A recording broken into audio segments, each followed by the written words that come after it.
Masechet Chagiga, traité Chagiga, Daf Kav Gimel, feuille numéro 23, la quatrième ligne.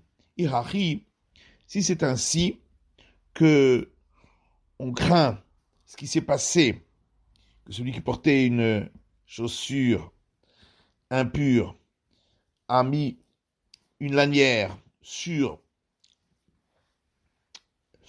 le tonneau d'argile qui transportait des aliments saints pour le temple et que cette lanière est entrée à l'intérieur de l'espace interne et qu'elle a rendu impurs ces éléments saints, pourquoi on ne craindrait pas la même chose concernant le prélèvement au prêtre? Hamani Rab Hanani ben Akavia, la Gemara dit, l'auteur de notre Mishnah, c'est Rab Hanani ben Akavia. Damalo Asru Ela Beyarden ou Bisfina Maase Shaya, qui dit par rapport à une autre histoire qu'elle a entraîné une interdiction uniquement concernant le Jourdain et le bateau, exactement comme l'histoire s'est passée. Et ici aussi, on a interdit uniquement exactement comme l'histoire s'est passée. Or, l'histoire s'est passée avec des éléments saints du temple. Maïhi, et c'est quoi l'autre histoire de Tanya? Il y a une braïta qui dit un homme n'a pas le droit de porter les eaux lustrales ou la cendre de la vache rousse et de leur faire passer le Jourdain sur un bateau. Ni se tenir d'un côté du fleuve et les lancer jusqu'à l'autre côté, ni les faire traverser sur un radeau, ni chevaucher un animal en les transportant, parce que ça ressemble à celui qui est sur le bateau, sur le fleuve, il n'est pas directement au sol. Pour cette même raison, ni s'il est porté par une autre personne et que lui transporte ces éléments, sauf si ses pieds à lui touchaient le sol. Par contre, il peut les faire traverser le fleuve sur un pont, parce que le pont est rattaché au sol, sans crainte. Et c'est valable et pour le Jourdain et pour les autres fleuves. Rabbi Hanan ben Akavia Omer, Rabbi Hanan ben Akavia dit, on a interdit uniquement pour le Jourdain, l'Isfina, et pour un bateau, comme un Séchaya, exactement comme ça s'est passé dans l'histoire que l'on va rapporter. Umaïma Séchaya, c'est quoi l'histoire? Damar Ravida Marav, Ravida dit au nom de Rav, Maaseh Badam Echad Shaya Ma'avir Mechatat, Vefechatat, Beyarden Bisfina. Une fois un homme a fait passer le fleuve du Jourdain sur un bateau, les eaux lustrales et la cendre de la vache rousse. Or, on a trouvé un volume d'une olive de chair de mort enfoncé dans le sol du bateau, le fond du bateau. Botasha Amrou, et c'est à ce moment-là qu'on a dit, un homme n'a pas à transporter les eaux lustrales et la cendre de la vache rousse, et leur faire traverser le Jourdain sur un bateau, puisque dans cette histoire-là, ils sont devenus impurs par l'impureté du mort. Bayalou s'est posé une question. Sandal tamé, sandal tahor maou. On a parlé d'une chaussure impure. Qu'est-ce qu'il en est si la chaussure est pure? Havit Petucha. Dans l'histoire, le tonneau était ouvert. Havit Setou Mamahu. Si le tonneau est fermé, qu'en est-il? Avar Venassa Mahou. Ou s'il a effectivement transporté ces éléments, est-ce qu'ils vont devenir impurs? Rabila Amar Im Avar Venassa Tamé. Rabila a dit, s'il les a transportés, ils deviennent impurs. Du fait de cette interdiction rabbinique. Rabbi Zerama Avar Venassa Tahor. Rabbi Zera dit, nos sages ont juste interdit, mais s'il a transporté, ça reste pur. Kelim Anigmarim, Betahara, Vechoulé. On a vu dans la Mishnah des ustensiles dont la fabrication était terminée avec pureté. Malgré tout, pour ce qui concerne les aliments sanctifiés du temple, on devra les immerger avant leur utilisation. Alors que ce n'est pas le cas pour le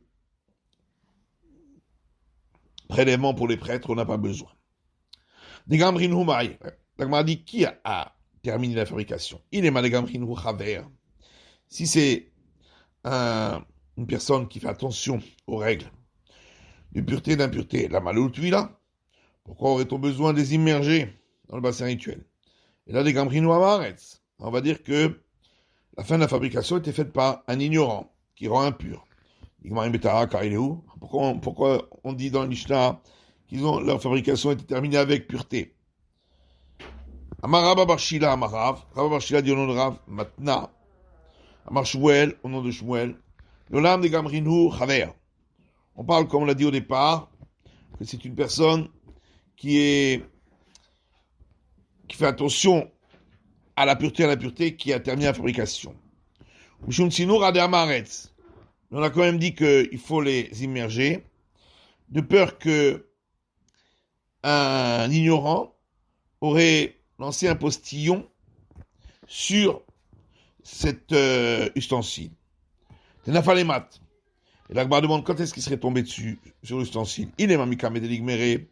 Si c'est avant qu'il n'ait été terminé, halamanaou, c'était pas encore un ustensile, donc ça ne reçoit pas la pureté. Et la bétard des gamrés. On va dire après que c'était terminé la fabrication, on a vu que à partir de la fin de la fabrication, il y avait une personne qui faisait attention, qui a contrôlé. Alors il faut dire, comme on a dit au départ, que c'était avant qu'on ait terminé la fabrication de l'ustensile. Et on craint qu'au moment où on a terminé la fabrication, ce postillon était encore humide et il a rendu impur. En tout cas, on voit de la Mishnah qu'on demande juste d'immerger dans le bassin rituel, mais on ne demande pas d'attendre la tombée de la nuit. Matitine de l'Okra Rabbi Eliezer. Donc notre Mishnah ne va pas comme Rabbi Eliezer. Ce qu'il y a une Mishnah qui dit Shfoferet Shechatra Lechatat. Un tube qu'on a fabriqué en évidant l'intérieur d'une canne pour pouvoir transporter la cendre de la vache rousse. Rabbi Eliezer Omer, Yidbol Miyad. Rabbi Eliezer dit, dès la fin de la fabrication, il faut l'immerger. Rabbi Omer, Yitameh Vachaka Yidbol. Rabbi Shua dit, d'abord on le rend impur, par une véritable impureté, et ensuite on le trempe. Finalement, on a posé une question de Khatraman. Qui a terminé la fabrication? Il est Matratra Chaver. Si c'est une personne qui fait attention aux règles de pureté, la malit vila. Pourquoi demande-t-on l'immersion dans le bassin rituel? Alors il faut dire que ça a été terminé la fabrication par un ignorant. Ce serait dans ce cas-là que Rabbi Shua demanderait de rendre impur et d'immerger à Tamé, mais car il est déjà impur. Rabba bar Shila Maramatna Mar Shmuel. Rabba bar Shila dit au nom de Ramatna, au nom de Shmuel, on parle, comme on l'a dit au début, c'est une personne qui fait attention aux règles de pureté, qui a terminé la fabrication. Seulement on craint qu'un ignorant avait lancé un postillon sur ce tube. La Gemara demande, mais quand est-il tombé le postillon? Il est mamikame delihatra. Si c'est avant que on ait terminé la fabrication à la manaou, c'est pas encore un ustensile, donc ça ne reçoit pas l'impureté. Mais la bétard de khatra, il faut dire après qu'on a fini la fabrication. On a dit que ça a été terminé par une personne qui fait attention et lui il a contrôlé. Ça ne devient pas impur. Donc il faut dire que c'était avant qu'on ait terminé la fabrication. Et on craint qu'au moment où on a terminé la fabrication, c'était encore humide. Et donc ça l'a rendu impur. On comprend pour l'opinion de Rabbi Yoshua, il demande de rendre impur pour montrer notre différence avec les Sadducéens qui est autorisé, qui est interdisé pour les besoins de la vache rousse si on n'avait pas attendu la tombée de la nuit. Alors que nous, les sages, permettons, même après l'immersion, avant la tombée de la nuit. C'est pourquoi on le rendait impur, pour montrer qu'il est impur, et malgré tout, on l'immerge et on n'attend pas la tombée de la nuit. Pour montrer notre opposition aux Sadducéens. Ditan, comme c'est marqué dans le Mishnah, Tami Mayo et Kohen, Asoref et Para, on rendait impur le prêtre qui brûlait la vache rousse, afin de montrer, de contrer les paroles des Sadducéens. J'ai eu Omri Memorav Shemesh Aitanasit, qui disait qu'il faut attendre la tombée de la nuit pour être complètement pur, pour pouvoir s'en occuper. Et là, ils s'en occupaient dès qu'ils s'étaient immergés avant la tombée de la nuit. Et là, les Rabbi Eliezer, par contre, d'après Rabbi Eliezer, qui ne demande pas de le rendre impur. Ça marche bien si on dit qu'en général, dans le même cas, parce qu'il ne s'agit pas d'ustensiles destinés pour les sangs de la vache rousse, mais pour des éléments sanctifiés du temple. Il faudra attendre la tombée de la nuit. Alors ici, on n'attendra pas la tombée de la nuit, et ainsi on nous montrera, on contrera les Sadducéens. Et là, il y a un marbi al-maloba inanef shemesh. Et si tu dis, comme on a dit au sujet de notre Mishnah, qu'on ne demande pas la tombée de la nuit, d'attendre la tombée de la nuit, maïkira l'isokimika, en quoi alors on va contrer l'opinion des Sadducéens en n'attendant pas la tombée de la nuit, puisque jamais on attend la tombée de la nuit dans un cas pareil. Rav répond à Saoukat Mesheres. Ici, c'est différent pour le cas où ça c'était destiné pour la vache rousse, parce que on considère que on lui donne l'impureté comme si ça avait touché un cadavre de reptile. Et dans ce cas-là, on devra attendre la tombée de la nuit. Et ici, on n'attendra pas la tombée de la nuit pour montrer notre opposition aux Sadducéens. Et là, madame, si on dit que c'est l'impureté de ce qui a touché un reptile mort, donc c'est premier degré de transmission d'impureté, et donc ça ne devrait pas rendre impur un homme. À la matania, pourquoi il a dit chotra ou madbila, celui qui a terminé la fabrication de ce tube, et celui qui le trempe dans le bassin rituel, Taon Tevila, doivent eux-mêmes s'immerger dans le bassin rituel. Et là, soit que tu me mettes. Il faut dire que on lui a donné l'impureté de ce qui a été impur par un mort. Oui, mais alors à ce moment-là, il faudrait également demander que ce soit aspergé par les eaux lustrales le 3e et le 7e jour, comme pour toute purification d'impureté d'un mort. La matania, pourquoi c'est pas dans la braïta? Chotra madbila, que celui qui a terminé la fabrication et celui qui celui qui le trempe dans le bassin rituel doivent eux-mêmes se tremper. Puisqu'on a parlé seulement de celui qui le trempe, ça veut dire qu'il y a uniquement besoin d'immerger dans le bassin rituel, mais il n'y a pas besoin de aspersion 3e et 7e jour, sinon on aurait parlé aussi de celui qui asperge. Et là, à savoir que tu veux mettre seulement, on a considéré ce tube comme impur par le mort au 7e jour de sa purification, où là on ne demande plus que l'immersion. Tania, et pourtant il y a une raison qui dit, mais on n'a jamais inventé quelque chose de nouveau dans l'impureté concernant la vache rousse. Or ici on voit qu'on a inventé de donner un statut de ce qui est rendu impur par un mort au 7e jour. Abaye dit, non, ce qu'on veut dire ici, c'est qu'on n'a jamais inventé une impureté qui ne pourrait pas s'appliquer à cet élément-là.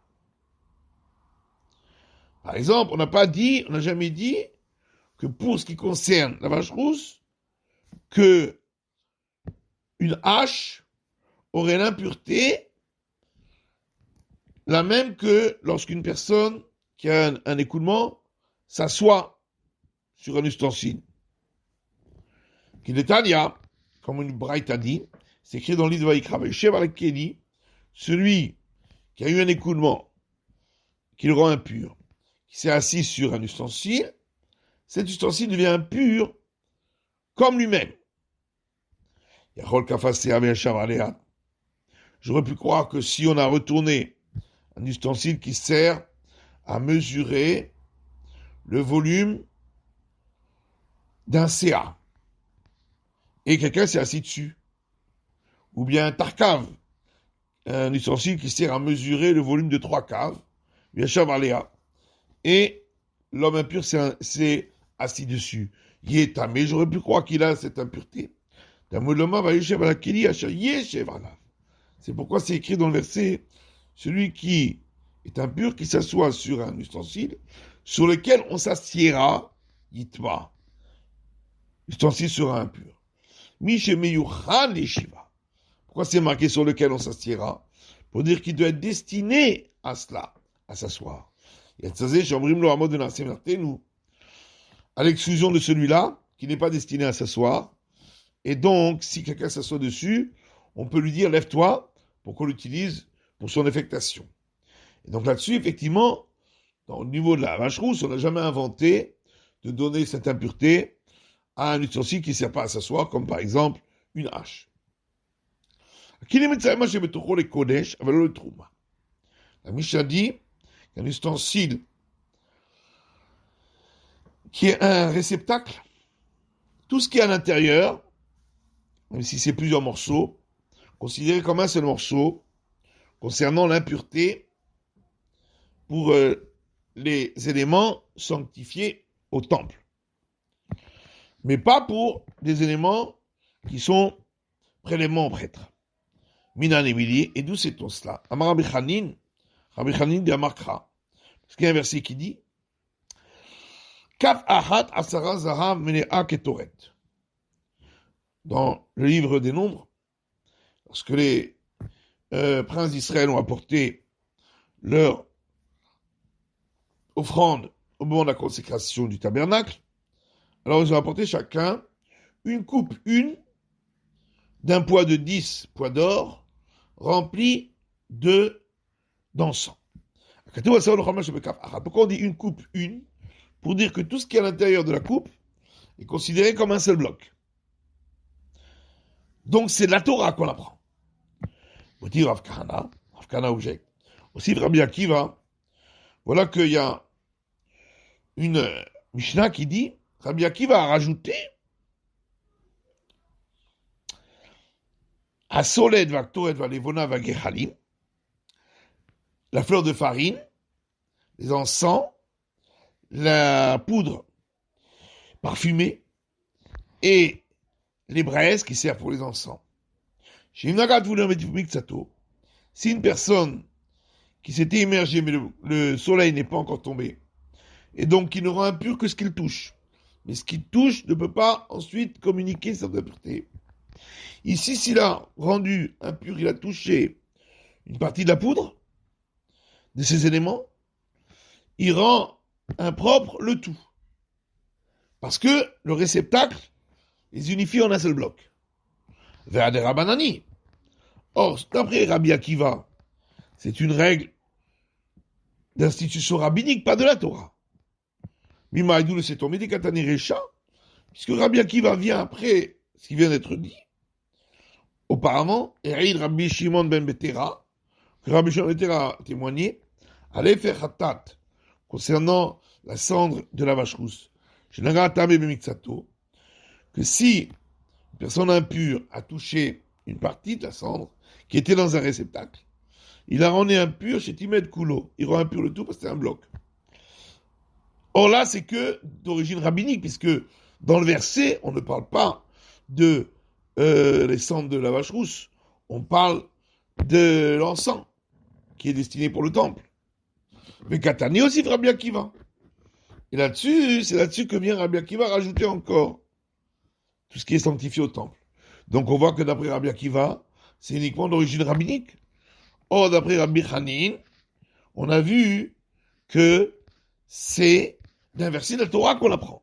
Donc, question. C'est la fin de l'étude du Daf Kav Gimel de la feuille numéro 23.